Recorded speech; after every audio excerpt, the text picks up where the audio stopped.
50 வருஷ கட்சி 40 வருஷ கட்சிங்கிறீங்க, ஒரு கட்சி கூட்டணி 14 கட்சிங்கிறீங்க, ஒருத்தங்க 7 கட்சிங்கிறீங்க. தனித்தனியா நான் இன்னைக்கு மனம் தளரல. என்னை எப்படி வேணாலும் கசக்கி புழிஞ்சாலும் நான் எதற்கும் அசர மாட்டேன். என் தொண்டர்களுக்கு மட்டும்தான் மரியாதை கொடுப்பேன், என் தாய்மார்களுக்கு மட்டும்தான் மரியாதை கொடுப்பேன். யாருக்கு மரியாதை? என்ன பிஞ்சு பிஞ்சு படா பிடிச்சு போலீஸ் ஸ்டேஷன்ல போடுவீங்க, என்ன பண்றீங்க? ஜெயில போடுவீங்களா இல்ல கொல்லுவீங்களா? கொண்டு போங்க, என்ன பண்ணிருவீங்க நீங்க?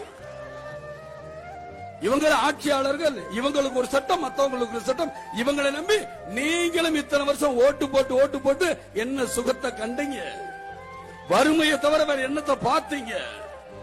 அன்னைக்கு 8ஆம் தேதி மகளிர் தினத்து அன்னைக்கு தான் 2 ரூபா பால் விலை நீங்க ஏத்துவீங்களா? அதுக்கு முன்னாடி ஏத்த மாட்டீங்களா? இதான் தினம் தினம் மகளிர் தினம் உங்களுக்கு வருதா? என் தாய்மார்கள் பால் கொடுக்க பிள்ளை இன்னைக்கு சபல பிள்ளையா அழுகுதா? சபல பிள்ளையா இருக்கு.